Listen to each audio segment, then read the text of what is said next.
Lord. Wala may balbal yung boses ko eh. Kagulisa. Praise the Lord po. Hallelujah.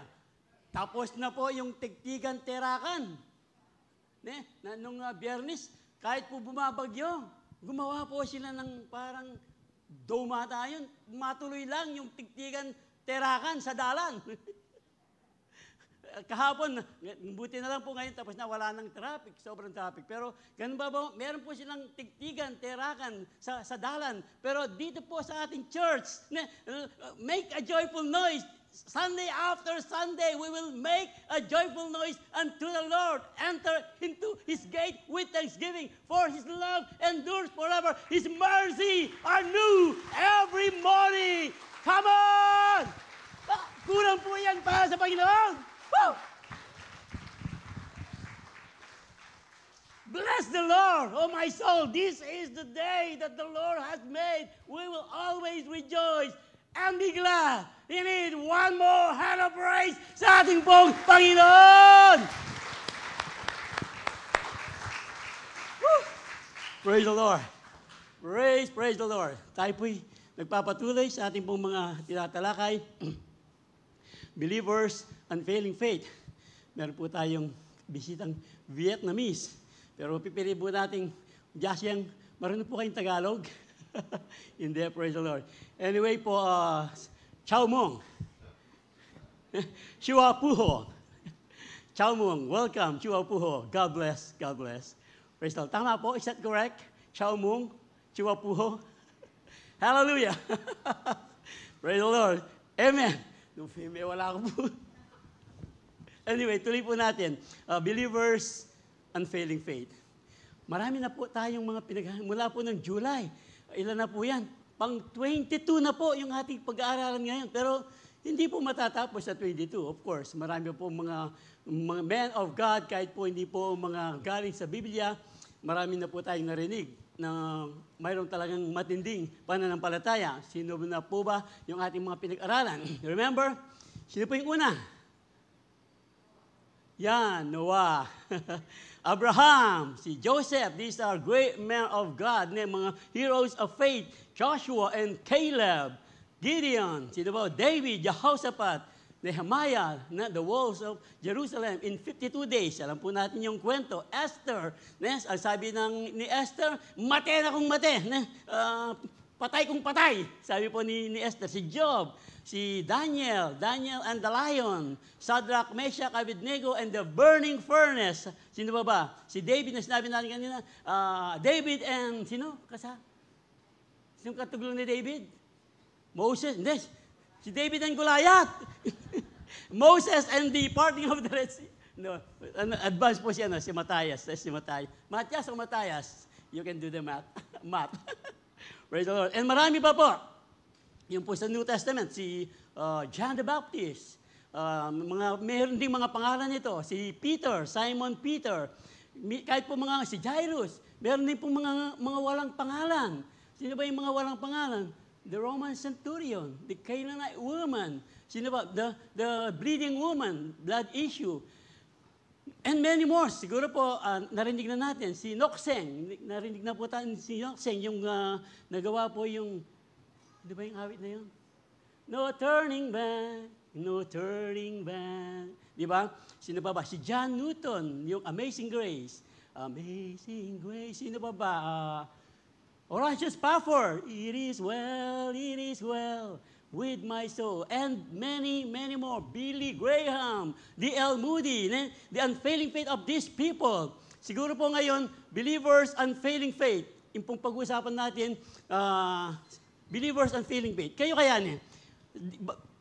Dito po sa ating mga pinag-aralan, of all these people, with the great men of God with unfailing faith, can we now include our name? Believers, unfailing faith of Matthias. Believers, unfailing faith of Lisa. Believers, unfailing faith of Diane. Jenny. Sasali ko, sige. And many more. Pwede na kayang, sa ating po napag-aralan, pwede na kayang isama. You can do the math. Kayo po ang nakakalam kung hanggang saan na po ang lalim ng ating pananampalataya. Siguro po, by this time, I believe sa lahat po ng ating mga pinag-aralan na tumindi na po, lumalim na yung ating pananampalataya. Kaya pwede nating isama yung ating unfailing faith of career. Tama? Every. Praise the Lord. Kayo po, believers unfailing faith of Felicita Oga. Mami. Praise the Lord. Kayo po, pwede na tayong matapos. Your believers unfailing faith. Pero pagpapatuloy po natin, ito po ating pag-aaralan. At ito pong pag-aaralan po natin ngayong umaga ito ay sobra tindi ng kanyang pananampalataya. Yung pong kanyang pananampalataya talagang na sobrang lalim. Alam po natin, ang lalim ng pananampalataya ni Saul. Remember Saul? Yung pong kanyang pananampalataya na ipinaglalaban po niya ang reliyon. Ipinaglalaban po niya ang pagsunod sa batas. Na perfect po siya.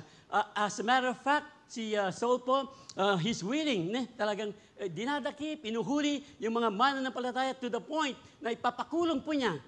Even na kailangan pong makamati.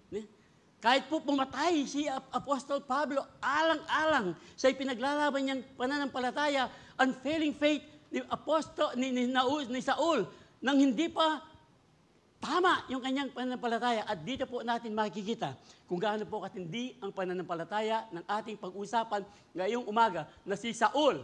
Tinawag ding Paul. Yung pong Saul, ano po yun? Hebrew name. Si Saul at saka si Paul ay hindi po magkaiba. Yung Paul po, Greek po ito, Greek name. Yung Saul, ano po ito, Hebrew name. Kaya po si Saul ay parehong si Paul. So, hindi po sila dalawang tao. Amen. Praise the Lord. At ito po ngayon, ang ating pupuntusan ngayong umaga para makita po natin na ito ba talagang magdadagdag pa ng tibay, ng lalim ng ating pananampalataya. Tayo po manalangin. Salamat po, dakilang Diyos, this morning na pag-uusap po namin ang patungkol sa pananampalataya. Dear God, ayan po ninyong sa aming pong pag-aaral ay mas makita pa namin ang iyong kapangyarihan. Ang iyong salita, O Diyos, ay lalupang lumalim, manuot sa aming mga puso't kaluluwa.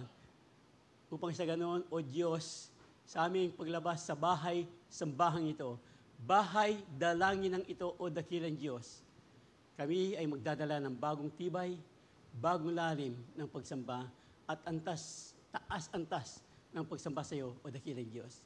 Patuloy po namin dalangin that this place will always continue to be filled with your glory, with your presence. Bless every single soul this morning na kami po, O dakilang Diyos, that together with the servant who will minister your word this morning, makilala po namin at makita namin na ikaw ang Diyos lamang, wala nang iba. Sasambahin ay itataas sa aming mga buhay, sa aming kalagitnaan ngayong umaga ito. Dakilang Diyos, this is our heart's prayer. In your mighty and powerful name, Christ Jesus.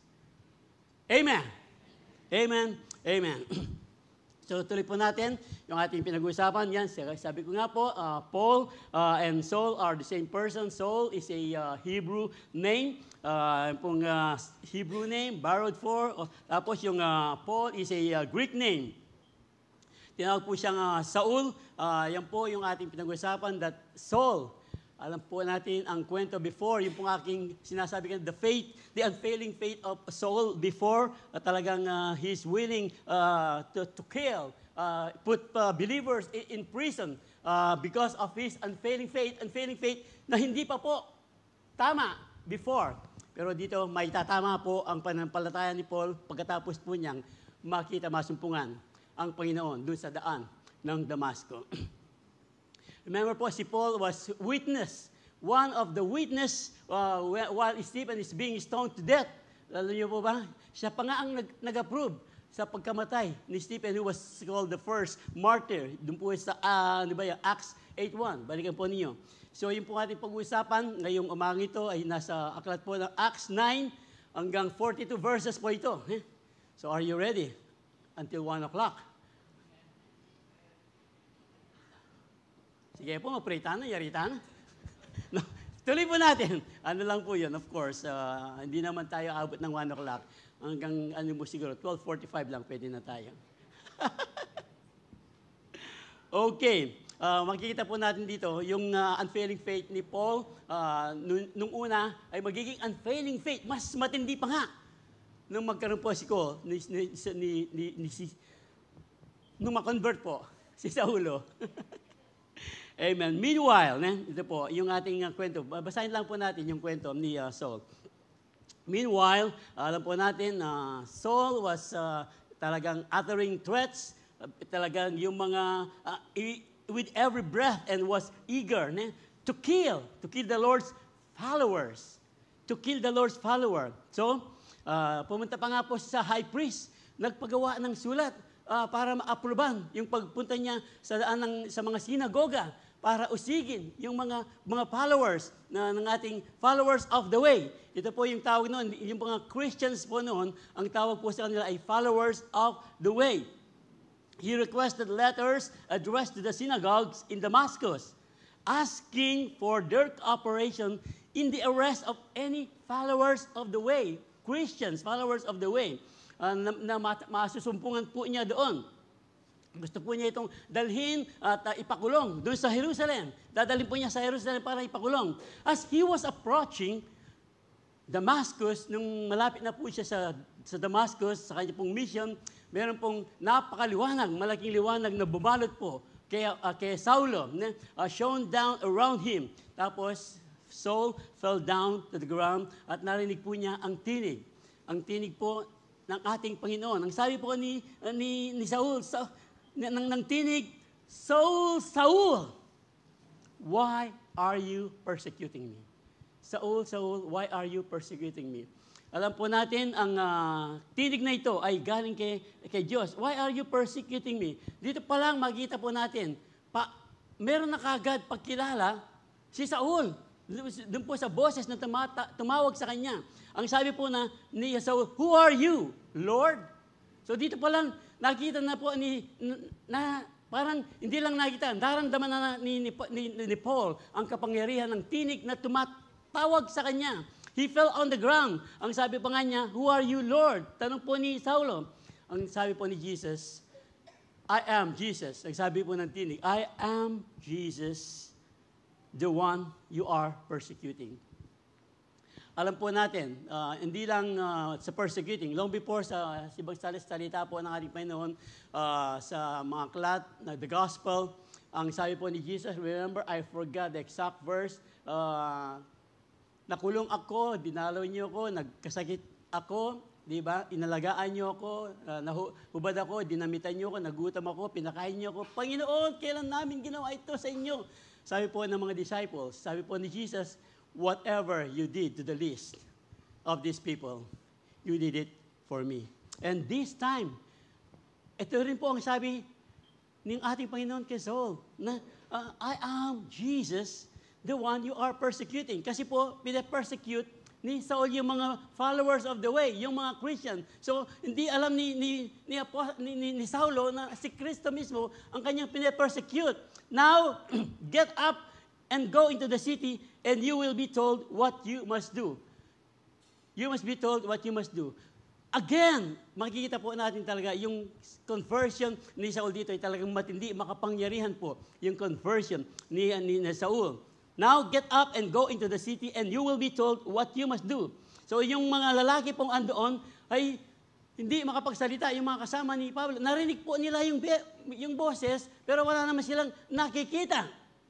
So, si Saul po, talagang tumayo po si Saul, pick up himself, tinulungan na lang po siya ng kanyang mga kasama sa kanya pong pagtayo. Dahil nung tumayo po si Saulo, ano po nangyari?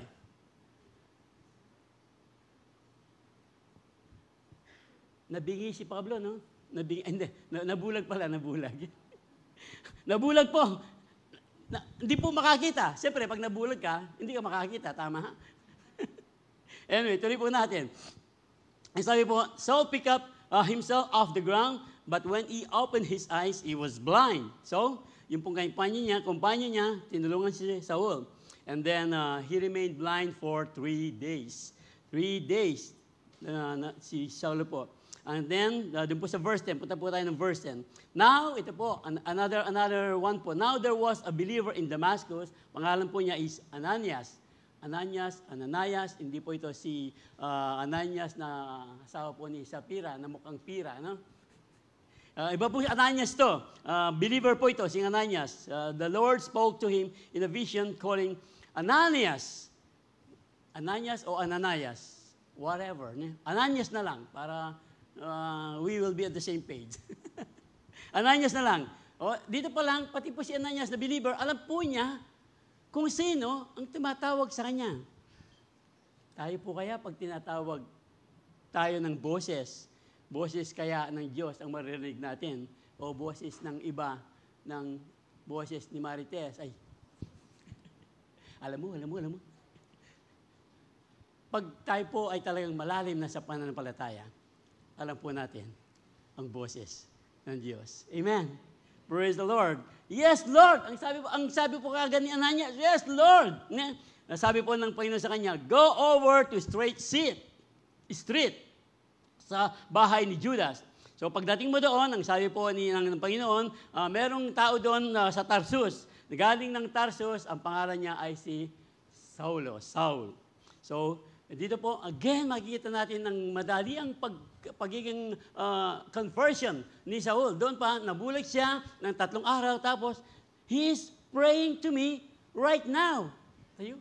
Ayan, he is praying to me right now. So dito po makikita talaga natin na si Saul talagang na-convert na nang marinig po niya ang boses ng Panginoon. Tapos sabi nga niya, nananalangin dahil siya sa kanya, right now, I have shown him a way, a vision of a man named Ananias. Sinabi ko na siya, pinakita na kita sa vision na pupuntahan mo si Saulo, sabi po. At pagpe-pray mo siya, you will lay hands on him to pray for him para pagbalik ang kanyang paningin. Ang sabi po ng Diyos kay Ananias.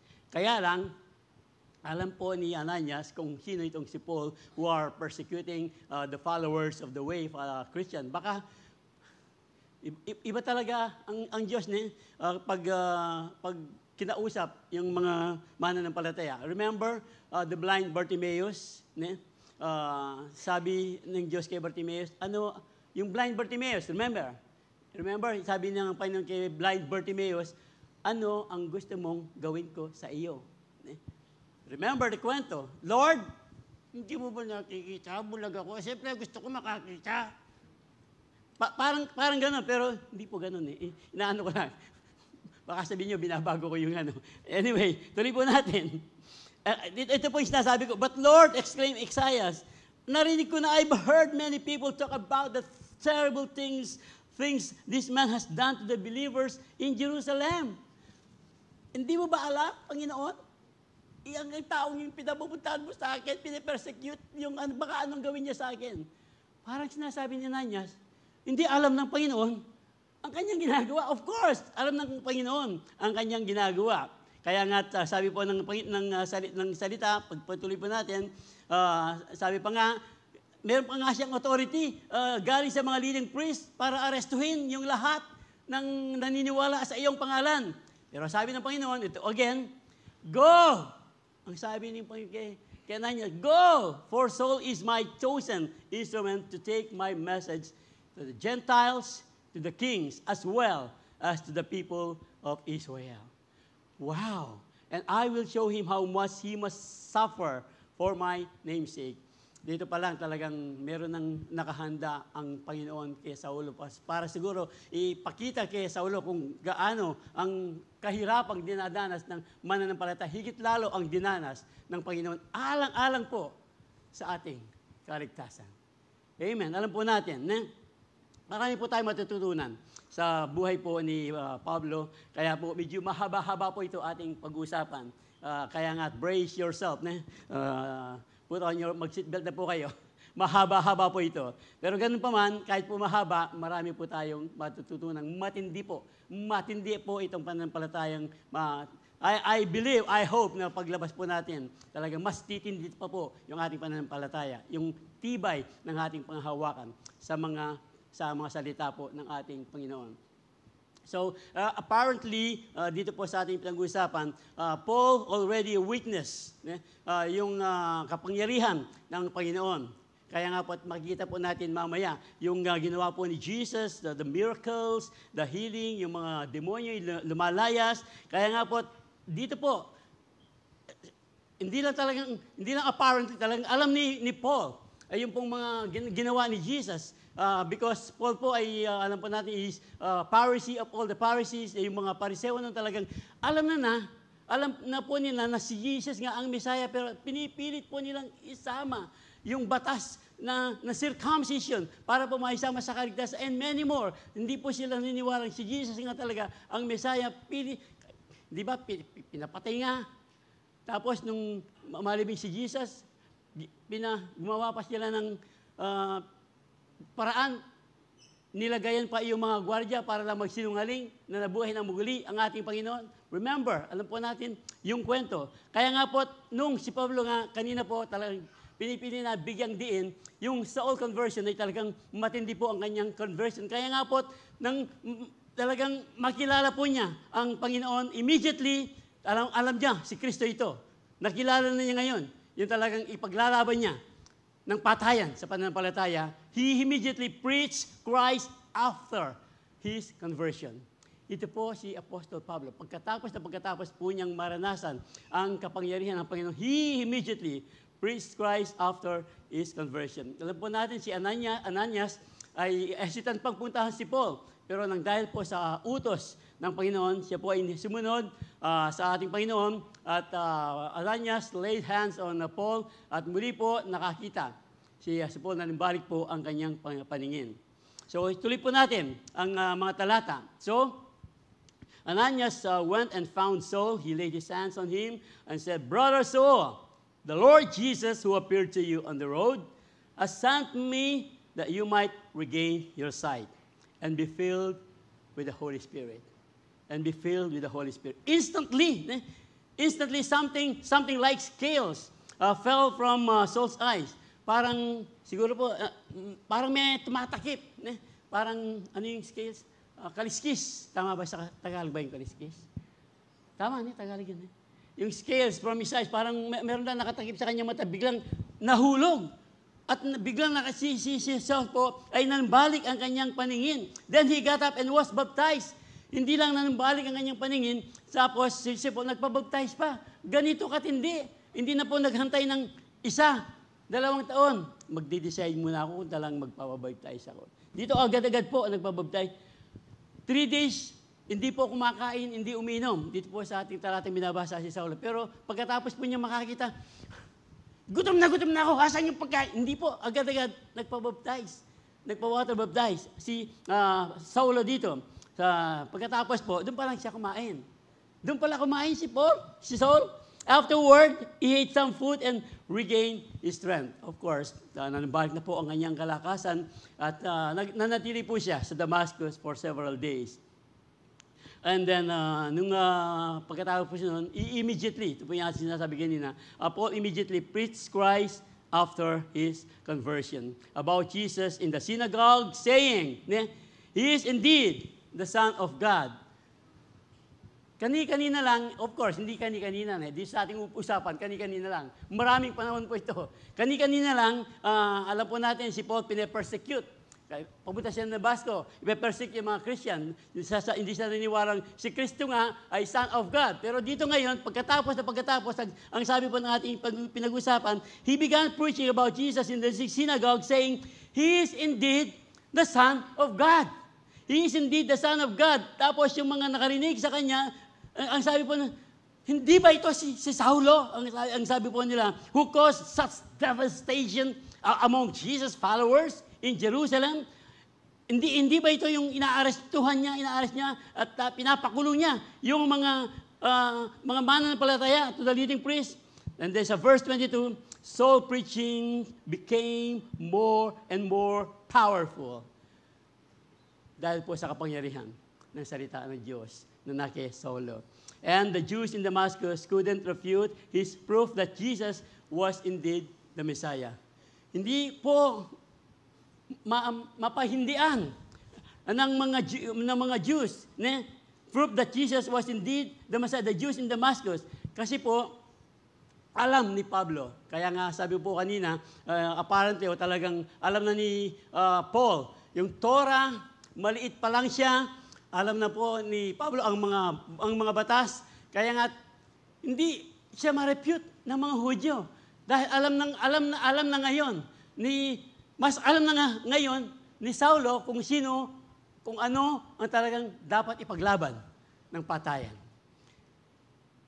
Tayo po kaya, hanggang saan po natin ipaglalaban, ipagtatanggol ang ating pananampalataya.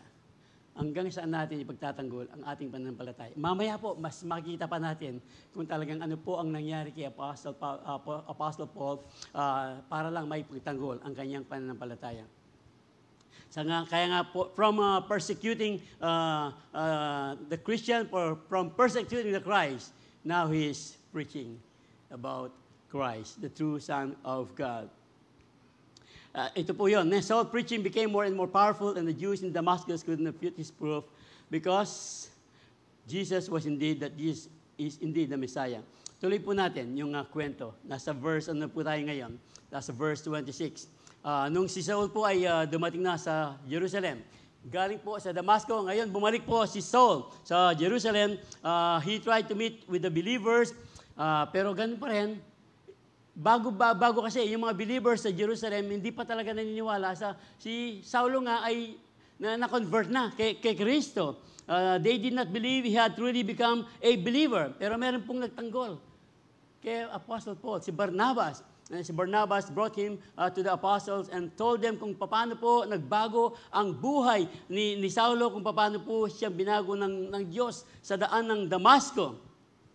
Sinabi rin ni Saul sa kanila na talaga ang pangangaral niya po talaga bold po si Apostle Paul sa kanyang pangangaral doon po sa Damasco. Kaya nga po, naniwala po yung mga taga-Jerusalem. So Saul stayed with the apostles and went all around Jerusalem, preaching boldly in the name of the Lord. In the name of the Lord. Dinibati pa nga siya ng mga ibang mga Hudyo. But hindi lang siya dinibate dahil sa pangangaral po ni Apostle Pablo na si Kristo nga ang Messiah na hindi pinapaniwalaan noon. Kasama si Apostle Pablo noon na hindi naniniwala. Ito nga yung mga tumutirig sa kanya, gusto na siyang patayin. Paul, they want to murder him. Pero hindi po natinag. Hindi po natinag si Apostle Pablo. Kaya nga po sabi ko kanina, tayo kaya, matitinag kaya tayo pagdating sa trabaho, i-compromise kaya natin, sa negosyo, pagdating sa negosyo, sa eskwelahan, para lang makapasa, maging mataas ang grade, di ba rin ang mga wadi ko, mamaya, hingin na lang ako ng tawad sa Panginoon, if we confess our sins, He is faithful and just, 1 John 1:9, ganun kaya, no? Kayo po ang pwedeng sumagot niyan, base po sa atin ng pinag-aralan. Pero, ito po ang sabi ni Apostle Pablo, I am not ashamed of the gospel.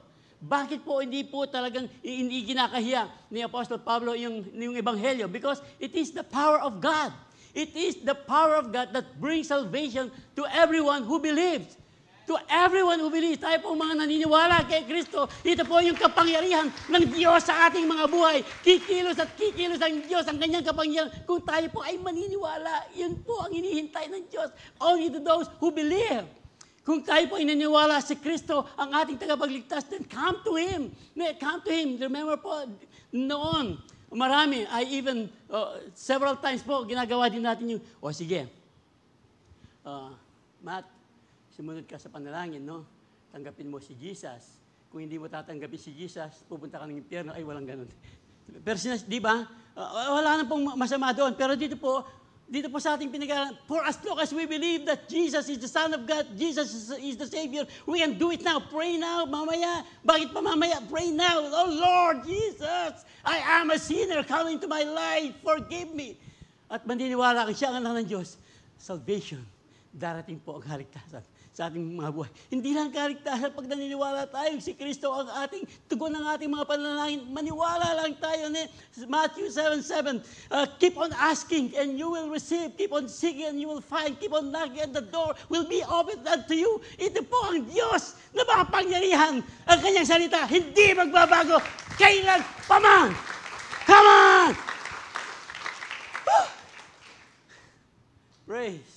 Praise the Lord. Yun po unfailing faith. Ito po yun. Is being bold to share the good news about Christ to everyone. Kung paano po tayo binago ng ating Panginoon, hindi lang po talagang, of course, number one, kailangan po nilang makita yung pagbabago. Kung hindi po nila makikita yung pagbabago sa ating mga buhay, ano ang karapatan natin sabihin sa kanila ang pagbabago kung hindi naman nila nakikita ang pagbabago sa ating mga buhay. Pag nakita po nila ang pagbabago ginawa ng Diyos sa ating mga buhay, and then pag sinyer po natin sana, maaaring hindi sila maniwala kaagad, pero deep in their heart, meron pong talagang something inside na naniniwala po siya. Meron nga talagang Diyos na naliligtas, na nagbabago. Kaya lang, sasabihin po ng may iba, not now, maybe later. Pag matanda na ako, maybe later, pag nakapag-asawa na ako, may mga anak, maybe later, pag tapos na ako ng pag-aaral, pag successful na ako sa aking career, maybe later. Career and everything, saulo na po lahat ito. Pero mamaya po, makikita po natin. Ang sasabihin ni Pablo, ito po sa kanyang nasa kay Pablo na, he considered everything he had lost to gain Christ. He had gained. Apostle Pablo na po, he had gained. He considered everything he had as lost to gain Christ. Kahit po bago si Pablo was a Jew, Paul was a Jew from the Asia Minor, talagang he spoke Greek. Sa Tarsus po, this is a major city po sa Eastern Cilicia. Ito po yung birthplace ni Apostle Pablo. Galing po sa marangyang pamilya. Si Apostle Pablo at yung kanya pong mayaman, si Apostle Pablo. Kung merong dapat ipagyabang siguro, kung merong dapat ipagyabang, maraming ipagyayabang si Pablo. Tayo kaya, ano ang mas ipinagyayabang natin yung ating, di ba, may collection ng mga sakyan, may collection ng mga sapatos. Yung pong collection ko, mumurahin lang, tsaka bigay lang. Anyway, alam po natin, yung mga jewelries, yung mga collection ng mga properties, tapos meron kaya nangungulekta ng asawa? Wala siguro, no? Siguro girlfriend, mga lalaki. Meron ba nangungulek na, ako talagang yung girlfriend ko, 3, meron pa nga pag-4 ngayon eh. Wala naman na mat. Ako, cum laude ako, magna cum laude ako. Tapos, punta ka sa bahay ko, makikita mo lahat ng aking mga certificate. Best in, certificate of appreciation. Pagdating mo sa bahay, nakasabi, meron tayong nakikita ganyan. Pagdating mo sa bahay nila, nakasabit lahat yung kanilang mga appreciation, mga certificates. Di ba? Anyway, kung merong ipagyayabang, siguro po, wala nang, baka meron tumalo, pero napakatay. Balik, sige, tignan po natin. Further, my brothers and sisters, it is no trouble for me to write same things to you again, and it is a safeguard for you. Kaya nga, magbantayin nyo, watch out for the dogs na talagang mapagmayabang, mutilators of the flesh. Kung talaga, for it is we who are circumcision, we who are served God in spirit, who boast in Christ Jesus, and who put no confidence in the flesh. Yung pong pinagyayabang ng mga iba, yung kanilang sinasabi ko kanina, yung pati po yung batas, yung pagsunod nila sa batas, pinagyayabang nila yung kanilang relihiyon.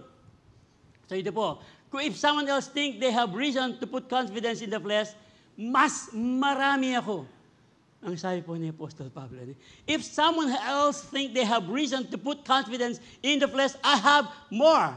Circumcised in the 8th day. Alam po natin, yung mga Jews noon, Pagdating ng 8 days, circumcised sila. Of the people of Israel, galing sa tribo ni Benjamin, ang sabi, Hebrews of the Hebrews.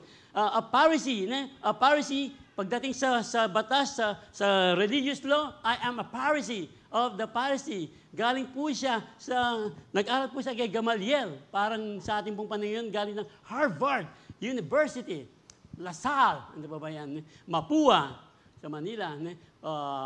Ano na lang siguro dito, Holy Angel University, Holy Family, di ba? HAU, tama ba? Holy Angel University, ano yung, sa AUF. Hindi, papa, taga-AUF kami. Angeles University Foundation, yun po yung mga malalaking dito po sa Pampanga, of course. Parang ganito po. Ang sabi po ni Apostle Pablo, as for zeal, persecuting the church, di ba alam, pinapersecute ko nga yung church. Ito yung, kung meron kong pinagayabang, pinapakulong ko ba nga yung mga mananampalataya. Kung meron kong pinagayabang, ito ang aking pagyayabang. Pero ang sabi po ni Apostle Pablo, dito sa ating, sabi ko nga niya, faultless. Ito yung faultless yan. Faultless. Parang yung mga knob, faultless. Meron bang faultless yung mga doorknob? Faultless na tatak. Pero nasisira naman, mas madali masira yung mga faultless. Pag binibili mo, ay, wala namang tatak, wala namang titak na sinabi, no? Wala namang tatak. So, say tayo lahat. Anyway, perfect si Paul. Flawless, faultless. Pagdating po sa religion, pagdating sa lahat ng mabuting gawa, wala kang masasabi. Sabi po ni Apostol Pablo, wala talagang may pipintas. Pero dito po, ang matindi natin sinasabi, whatever will gain to me, I now consider lost. Wala ito. Pagdating kay Kristo, ang sabi po ni Apostol Pablo, ano pa ba? I consider everything a loss because of the surpassing word of knowing Christ Jesus, my Lord, for whose sake I have lost all things. I consider them garbage. Sa Greek po yung garbage, ano ito? Dung, pupo. Sobrang dumi. Sa harapan ng Diyos, ito po ang sabi ni Apostol Pablo. Sa kanya pong lahat ng mga credential ni Apostol Pablo. And then, ang sabi po niya, that I may gain Christ and be found in Him, not having righteousness of my own that comes from the law, but that which is through Christ, through faith in Christ Jesus. The righteousness of God, dahil lang po sa ating pananampalataya, that comes from God on the basis of faith. At ito po, ang sabi po niya, I want to know Christ. I want to know Christ even more. And the power. Hindi pa tapos si Apostol Pablo. Tayo kaya, hanggang saan pa, ang gusto nating matutunan kay Kristo. Di ba, meron po tayong inahawit na, all I want is more of you. Ni Randel, all I want is more of you. Nothing I desire, oh Lord, but more of you. More of you. Jesus, I am thirsty. Won't you come and fill me? Earthly things have left me dry. Only you can satisfy. All I want is more of you. Do we want more of Jesus, just like what Apostle now is saying? All I want is more of Jesus. Come on! Hallelujah! Lugdag po tayo. 12, not that I have already obtained all this, or I have already arrived at my goal, but I press on to take hold of that for which Christ Jesus took hold of me. So, ito po. Lundag po tayo. But one thing I do, forgetting what is behind and straining toward what is ahead. Forgetting what is behind, ang ibig pong sabihin dito, yung lahat po na sinasabing credential ni Paul, Apostle Paul, yung pong pati na po yung kanyang pagiging makasalanan, kinalimutan na po ni Apostle Paulo po. Hindi po natin kakalimutan yung mga mabubuting ginawa ng Diyos sa ating mga buhay. Kakalimutan po natin yung mga kasalanan, yung lahat po ng hindi mabuting gawa na dati natin ginawa, nang dahil kay Kristo ngayon, na binago na tayo na nga tayo ni Kristo, wag na po nating babalikan yung kasalanan na natin ginagawa. Iyon po ang ibig sabihin ng ating pinag-aaralang Apostol Pablo. I press on toward the goal to win the prize for which God has called me heavenward in Christ. So, alam po ni Apostol Pablo, kaya nga po sa Mark 8:36, di ba? What shall it profit a man if he gains the whole world and lose his own soul? Sa Mark 8:36, alam po na, ano ang paginabang ng tao? Ito po si Pastor, sabi, alam po ni Apostol Pablo ito. Ano nga ba naman ang paginabang ng lahat ng yaman ng mundo? Mawawala naman ang iyong kaluluwa. I'd rather have Jesus than silver or gold. Kantahin po ito. I'd rather have Jesus than silver or gold. Magkanta na ka naman yan. Pata namin, sige. This is what the Lord says. Don't let the wise boast in their wisdom. On the powerful boast in their power, or the rich boast in their riches. But those who wish to boast should boast alone, that they truly know me and understand that I am the Lord, who demonstrates unfailing love, who brings justice and righteousness to the earth. Ang sabi po ng ating and that delight in these things. I, the Lord, have spoken. Wala po tayong pwede ipagyabang maliban po sa ginawa ng Diyos sa ating mga buhay. Amen! Amen, hallelujah. Gaya po ni Paul, let us only boast about the Lord, that we truly know Him, and that we desire nothing from His word, but Christ only. Praise the Lord. Hallelujah. I can? Meron pa pala dito na talagang magpapadagdag po sa atin, who am I in heaven but you? There is nothing on earth that I desire beside you. There is nothing. Di ba, seek you first the kingdom of God, Matthew 6:33, and His righteousness, and all these things will be added unto you. Who am I in heaven but you? And there is nothing on earth I desire beside you. My flesh and my heart might fail, but God is the strength of my heart. God is the strength of my heart and my portion forever. Tuloy nyo. Of my heart, God is the strength of my heart. God is the strength of my heart and my portion forever, forever. God is only our strength. Wala po tayong ipagmamalaki maliban sa ating magliligtas, Kristo Jesus lamang. Come on! Woo! Praise the Lord. Yung pong unfailing faith ni Apostle Pablo.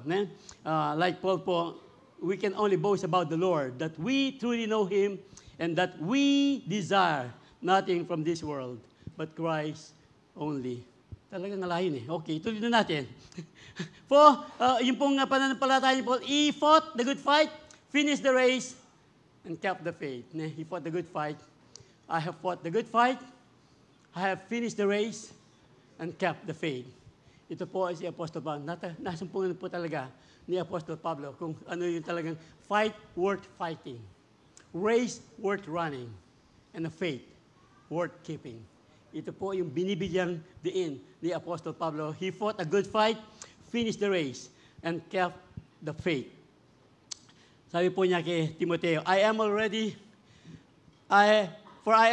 being poured out like a drink offering. Dito po, malapit na po si Apostol Pablo. Dahil po sa kanyang pangaral kay Kristo, si Apostol Pablo po ay mapuputulan. Pupugutan po ng ulo si Apostol Pablo. Sabi nga ni si Peter pala yun Pero matindi talaga. Pag sumusunod talaga tayo sa ating Panginoon, meron tayong mga, hindi lahat, hindi bed of roses. Kasi yung mga roses, may mga tinig din yan ni Chris. Di ba? Kala niyo bed of roses, pero di na mas matinig yung mga roses sa mga ibang bulaklak Anyway, dadaan tayo ng mga iba't ibang uri ng pagsubok, gaya po ng ating pinag-aaralan si Apostol Pablo. Ano ba yung mga pagsubok na yan? Kayo po ang nakakaranas. Pero pag nagtiwala po tayo sa Diyos, mga karamdaman, Dayan, God is good. Pinalangin po natin yung ating mga panalangin sa Diyos. Meron po, ano ba yung mga pananalangin? Ano ba yung talagang hinihingi sa Diyos? Pag iningi po natin yung may pananampalataya, alam po natin, laging nahandang tumugon ating dakilang Diyos. Hand of praise, ating po Panginoon. Hallelujah. Fight the good fight of faith. Finish the race and kept the faith. Dito po talagang natutunan ni Pablo, isa pong napakahalaga ba, yung pong self-discipline. Gaya po ng mga manlalaro, yung pong mga manlalaro, dinidisiplina po nila, lalo na po sa marathon siguro, mga marathon, they are disciplining themselves bago po sila tumakbo. Accordingly sa mga, pag sinasabi po ng mga nasa competition, 6 days po yung kanilang training, tapos magpapahinga sila ng isang araw bago pumunta sa laro. Parang familiar, ano? Parang galing sa Diyos yun. Yung 6 days a week, tapos yung one rest day. Anyway, ito po, yun po sabi ng sa mga competition tulad po nito. Don't you realize that in the race, everyone runs, but only one person get the prize? Tayo po ngayon, nasa takbuhan pa po tayo. At hindi po isa yung mananalo sa atin. Wala po tayong paligsahan na si Elaine lang ang pupunta dun sa di ba? Tayo po lahat, kasama po tayong manlalaro. Only one gets the prize. Dito po sa competition. At yung pong prize na kinuha na ay natutunan, nawawala lang. Ang sabi po dito sa ating binabasa, don't you realize that in a race everyone runs but only one person gets the prize? So run! To win, all the athletes are disciplined in their training. They do it to win a prize that will fade away. That will fade away, but we do it for an eternal prize. Ano po yung eternal prize? Ano po yung eternal prize? Hey? Yung pong kalangitan, yung eternal prize, eternal heaven, yung pong talagang pangako ng Diyos sa atin. For God so loved the world, He gave His one and only Son, that whoever will believe in Him will not perish, but will have eternal life. Ito po ang gusto ng Diyos sa bawat isa sa atin. Ayaw ng Diyos, ang bawat isa sa atin ay mapahamak. 2 Peter 3:9, ang gusto po ng Diyos, ang bawat isa ay lumapit sa Kanya nang may pagsisisi, pagtanggap sa ginawa ni Kristo Jesus. Doon sa krus ng Kalbaryo na talagang si Diyos lamang, ang Kristo lamang, ang pwedeng magligtas sa atin. Amen. You can do it now, you can do it later, but bakit later pa? Ngayon na, talagang lumapit na tayo sa ating Panginoon. At siya po ay laging handang maginig sa ating mga panalangin. I discipline myself, my body, like an athlete, training to do it what I should. Otherwise, I fear that after preaching to others, I myself might be disqualified. So meron po, kailangan po nating talagang i-train yung ating sarili, discipline yung ating sarili, para hindi po tayo mahila ng may ibang katuruan, para hindi po tayo mahila ng mga maling katuruan. Ito po yung ating ginagawa. Meron po tayong Discovery Education Program, Level 1, Biblical Foundation, yung pong mga doctrines of the Bible. Meron po tayong programa, Discovery Education Program, para mas lalo pang tumindi. Hindi po tayo maligaw, kasi nga, baka maligaw tayo, madisqualify tayo. Hindi na natin marating yung pangako ng Diyos sa atin, buhay na walang hanggan. Baka mahila po tayo ng mundong ito, ng yaman ng mundong ito, ng mga barkada, ng mga everything, ng mga worries ng mundong ito. Win the prize, discipline ourselves, ang sabi po ng ating pinag-aaralan. Amen. Wala pang nagta-time sa akin, no? Praise the Lord.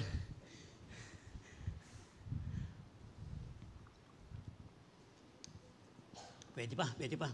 Wala pa mong nagta-time. Mahaba-haba po ito. Yeah. Ito lang po siguro. Balikan lang natin.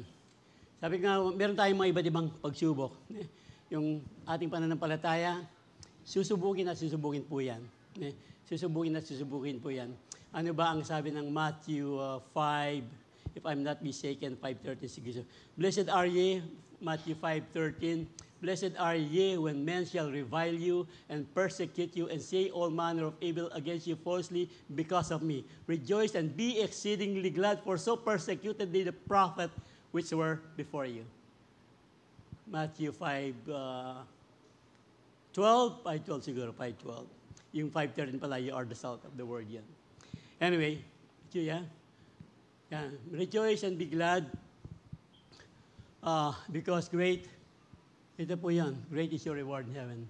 For in the same way, they are persecuted the prophet who were before you. Bakit po nasama yan? Balikan po natin si Apostle Pablo. Ang sabi po, are they servant of Christ? They say, I now sound like a madman, but I have served him far more. I have worked harder. Nakulong ako, sabi po, whipped, maraming beses, nabingit ang aking buhay sa kamatayan. Again and again and again. 5 beses, 5 different times, the Jewish leaders gave me 30 lashes. 5 times. Yung 30, ano ba ito? 39. 39 lashes, galing kay Jesus. Can you imagine mo na, 5 beses, 39 lashes, sinagupit si Apostle Pablo. Siguro yung mga iba, pag nagmi-miss yung lash, baka tumatama pa sa mukha. No? Ano na kaya ang itsura? Yung pong mga tuwing mahal na araw, yung magdarami. Alam mo, yung ginagawa po doon, meron po, una, ano lang, trivia lang. Una, bububugin muna yung kanilang likod, doon sa mga stick. Ano po yun? 40 po yun, 40.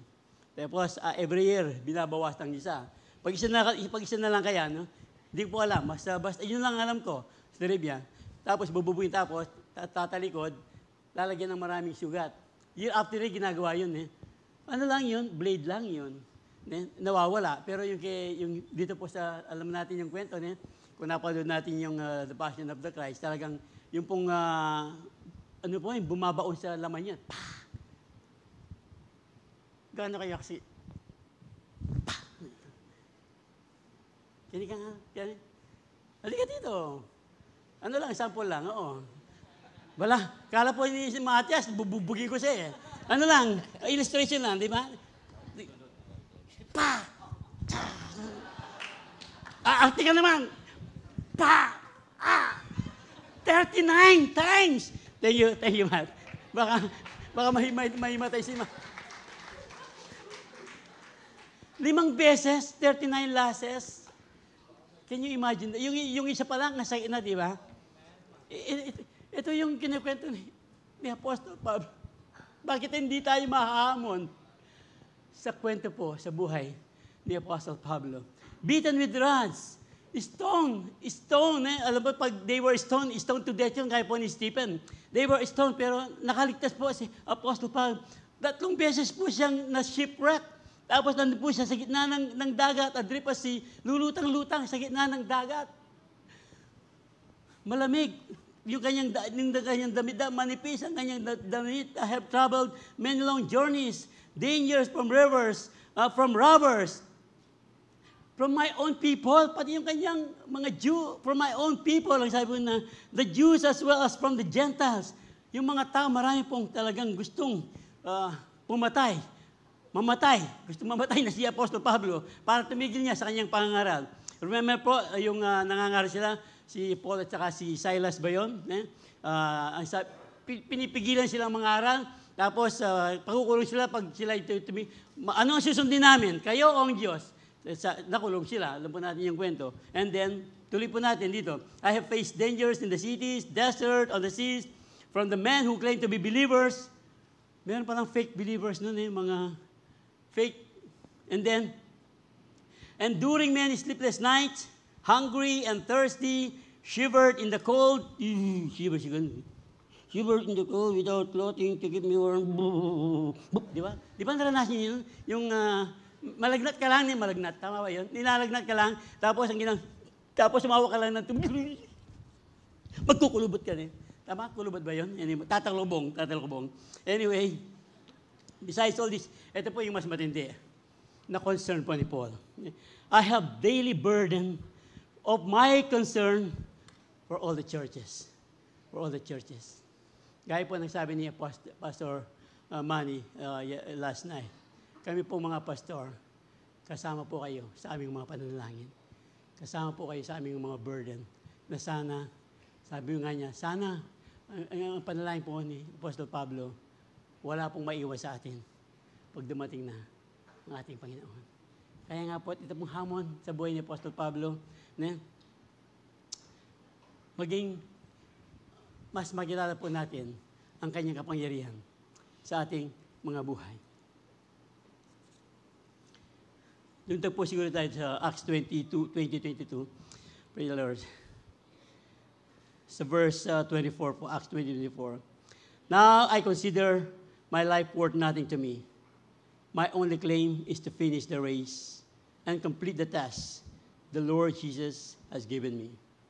The task of testifying the good news of grace of God. Unfailing faith po talaga, yung unfailing faith po talaga is to complete the mission of proclaiming the gospel of Jesus Christ. Ito po, pag meron na po tayong unfailing faith, pag talagang naranasan na natin ang kapangyarihan ng Diyos sa ating mga buhay, hindi pwedeng hindi po mamunga yan ng pagbabahagi natin ng ating buhay, ng pagbabago ng Diyos sa ating mga buhay na totoo nga tayong binago ng ating Panginoon. Yung pong unfailing faith ni Apostle Paul, muli po nating balikan. Yeah. Siya po ay nangaral, immediately preached Christ after his conversion. Tapos, he considered everything he had a loss to gain Christ. Sino po ang ating pinagmamalaki? Ano po ang nasa atin na mas inuuna po natin kaysa sa Panginoon? Yan po ang tawag ng ating Panginoon. Kung ano po yung ating mas inuuna, mas pinapahalagaan, mas mahalaga po yan kaysa ating Panginoon. He considered everything he had lost to gain Christ. At ito po yun. Fight the good fight of faith. Finish the race worth running. And keep the faith worth keeping. I have fought a good fight, the good fight, finished the race, and kept the faith. Because of this surpassing, sabi po ni Apostle Pablo, wow. Because of this surpassing great revelation, ito po yung great revelation, ito po yung great revelation, salvation for everyone. Lahat, Gentile, Jews, lahat po ng taong nag-antay na marinig ang pagbabago ng Diyos, ang kanyang kapangyarihan. Therefore, in order to keep me from becoming conceited, I was given a thorn in my flesh, a message of Satan to torment me. 3 times I pleaded with the Lord to take it away from me, but He said to me, my grace is sufficient for you, for my power is made perfect in weakness. Narinig po natin ito pong panalangin ni Apostle Pablo. Meron pong nagsasabing, sakit daw ito sa mata, sakit sa katawan. Pero dito po sa ating pinag-aaralan, makikita po natin, hindi ito sakit, hindi ito karamdaman. Bakit po? Doon po sa dinanas ni Apostol Pablo, yung mga, sinabi po natin kanina, 5 times po siyang 39 losses, nabihin ang kanyang kamatayan sa dagat. Maraming pong beses nabigit ang kanyang buhay. Kung karamdaman po ito, namatay na sana si Apostol Pablo. Pero dito po, sabi po ng ating pinag-aaralan, something, a thorn in the flesh. Baka kayo po, pero pong thorn in the flesh na talaga yung ating pong pananampalataya, ating mga kaibigan, inaayawan tayo, yung ating mga kaibigan, tinutuya tayo. Ano pa lang yan, hindi pa talaga sobrang laki. Gaano pa kaya? Kaya nga po sabi natin, maging hamunawa itong si Apostol Pablo. Pero ang sabi po ni Diyos, lagi po nating tatandaan, my grace is sufficient for you. For my power is made perfect in weakness. Therefore, I will boast all the more gladly about my weakness. Pag meron po tayong kainahan, dito po natin mas makikita ang kapangyarihan ng Diyos sa ating mga buhay. So that Christ's power may rest on me. That is why, for Christ's sake, I delight in weaknesses, in insults, in hardship, in persecution, in difficulties. For when I am weak, then Wow! Wow na wow po. Ito pong panghuli nating pinag-aralan. Pero sabi ko nga, hindi pa ito ang panghuli. Marami pa po tayong personal na mapapag-aralan sa ating pong pananampalataya. Ang inaano lang po natin dito, ang dahil lamang sa biyaya na. Kung hindi lang po ang dahil sa biyaya ng Diyos, for by grace you have been saved through faith. And this is not of your works. Sabi po ng Efeso 2 also. Grace, ito po yun. Yung talagang summary ng lahat ng ating pinag-aralan. Only by the grace of God. Grace, God's grace is all we need. God's grace is all we need to live a life of unfailing faith. Grace is all we need. Di ba po, para talagang, ito po, grace for what grace you have been saved through faith. Para po makapasok tayo sa kalangitan. Praise the Lord. Only by, di ba alam na yun? Only by grace can we enter. Only by grace can we stand. Not by human endeavor, but by the blood of the Lamb. Only by the blood of the Lamb. Sa ating pong pinag-aaralan, tayo po, ang makakasiguro na andito nga ang grace ng Panginoon. Amen. Siguro, gaya po ng ating sinabi niya, the unfailing faith of yung lahat ng pinag-aralan. Kayo po, siguro naman by this time, pwede na po natin palitan yan. The unfailing faith, yung po nga sinabi kanina, Felicita Oga. The unfailing faith of Matthias. The unfailing faith of Hannah. Lagay po ninyo ang inyong pangalan. The unfailing faith of Jerome, Angela, Diane, Every, Mariel. You can do the math po. Only you po, ang pwedeng talagang lumapit sa Diyos. Maging ang kanyang kaligtasan, ngayon po pwede nating maramdaman talaga. Kung sakali, pawerdo-werdo pa yung ating pananampalataya, yung pong ating napag-aralan na ngayon, by this time na po natin, magiging tunay na po, magiging matibay na po, the unfailing faith. Ayun yung pong pangalan. Hindi lang po yung ating mga pinag-aralan na. Bawat tao po ay may kwento. Sabi nga po ni Bishop sa amin, ang taong walang kwento daw, ang taong walang kwento ay walang kwenta. The man without a story is nothing. Ang sabi po ni Bishop sa amin, ang pinag-aaralan. Ano kayang kwento po? Kayo po, ano kayang kwento ang makikita sa buhay natin? Ano kayang kwento ng unfailing faith ang makikita po ng mga tao? I love to tell the story of unseen things above, of Jesus and His glory, of Jesus and His love. I love to tell the story because I know it is true. It satisfies my longings as nothing else can do.